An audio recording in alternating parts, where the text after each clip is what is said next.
కార్తీక మాసమందు ఈ యొక్క 15 రోజులు కూడాను మేషరాశి వారికి ఏ విధంగా ఉండబోతుంది అంటే మిశ్రమ ఫలితాలుగా ఈ 15 రోజులు కూడా మనం చెప్పుకోవచ్చు. దానితో పాటు ఏదైతే ఉద్యోగం కోసం ఎదురు చూస్తున్నారో అటువంటి వారికి ఎంతో కష్టపడితే తప్ప ఉద్యోగం అనేది అతి సులభంగా దొరకడం కష్టం. ఎందుకంటే చుట్టూ ఉన్నవారు విధంగా ఎవరైతే మీరు స్నేహపూర్వకంగా వారితో ఉంటారో వారి వలన మీకు సమస్యలు ఎదురుపడుతున్నాయి.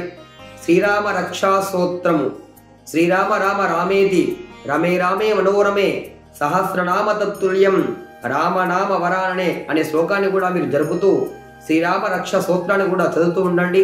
మీకు ఉద్యోగంలో ఎక్కడికైతే వ్యాపారంలో ఉన్నటువంటి వ్యవహారాలలో సకల శుభాలు కూడా మేషరాశి వారికి ఈ నెల మిశ్రమాన్ని కూడా ఇస్తాయి.